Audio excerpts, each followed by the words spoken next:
Well, I think people think farming is easy. And it's always easy from a desk. What do you know about farming? Often we imagine straight rows of predictable crops, enormous machines, and a smooth supply chain from the ground to your grocery store. But what do you really know about how your food is made? Or more importantly, who makes it?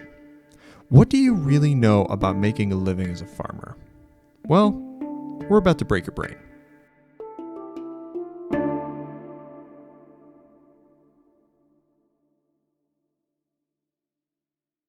My name's Molly McCargar. I'm a fourth generation farmer at Pearmine Farms in Gervais, Oregon. I've born and raised, and I guess I'm here to stay. So the farm, we currently farm about 800 acres. We've been here since, the family's been farming here since 1936. My great-grandparents managed the farm before my grandparents bought it, and then my dad and uncle took over in the early 70s, and now my brother and I since about 2011. Oh man, we grow a variety of things, and it's changed over the course of, over the course of every generation, and I guess including my brother and I's generation.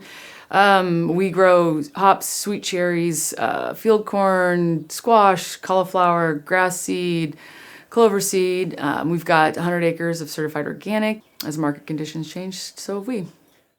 Well, there's 1,000 different things that will affect what we do every day, every year, every season, whatever. It's markets. Markets change, and different things come and go, and we can't always just adjust to trends in consumer, in consumption. And if something becomes unpopular or the price goes up, they're like, we'll just switch and grow something else. Well, that takes a lot of change. It could take an entirely different, like all new equipment. And when you're buying a $750,000 piece of equipment to harvest something, then suddenly that market no longer exists or is there. It's hard to just go, oh, let me sell that or get rid of that and buy the new thing that costs $750,000. I mean, it's just not as easy as people think it is. Oh, yeah, Mother Nature is like the most random challenge. We've had these bumper crops, and last summer we had a heat dome in the middle of cherry harvest and literally baked cherries on the trees.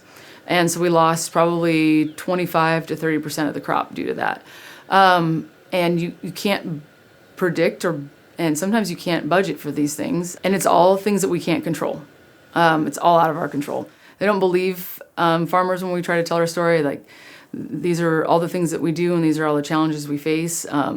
Anywhere from the concept of being price takers. I think that's one of the bigger challenges currently. Because not all farms can set their price. It depends on how you're growing, what you're growing, and who you're growing for, and how you're set up. So I think, I don't know, and here comes my kid, so it's gonna be loud because she's gonna stop here. Do you need me or something? Is that what she's? Oh, my child needs me, apparently, really fast. Okay. Yeah. All right, I'm gonna stop for a second. Apparently she needs something. Sorry. Goodbye. See you at track meet.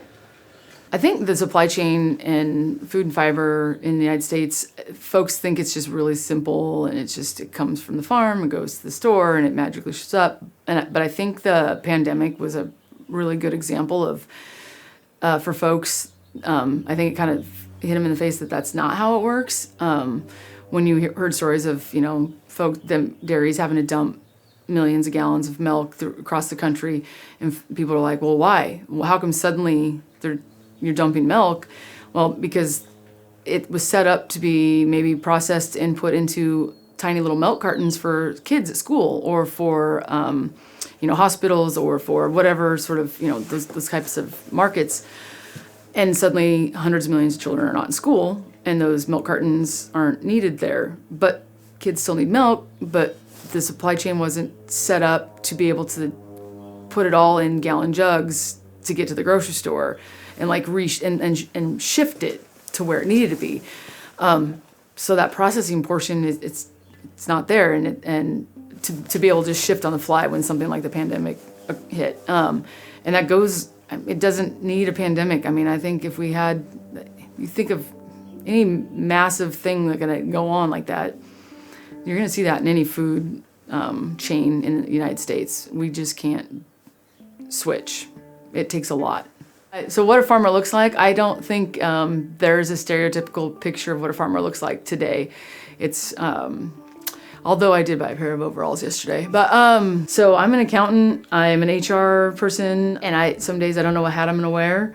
And some days there's 30 hats on at one time.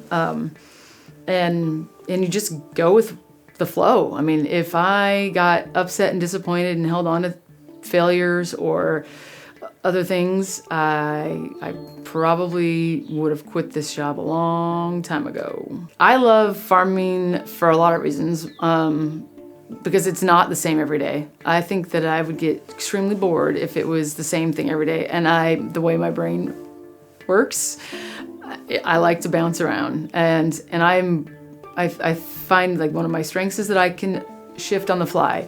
Plan A doesn't work, all right, cool, let's figure out plan B. And I think I like to problem solve, I like to strategize. And so I think that's part of why I enjoy it. I enjoy getting my hands dirty, being outside, and then in the end, knowing that we're providing food and fiber for folks around the world. I mean, I don't know, it's just knowing, I guess, that everybody gets to benefit from what we do. Even, I don't know, it's hard to describe, unless you're part of it.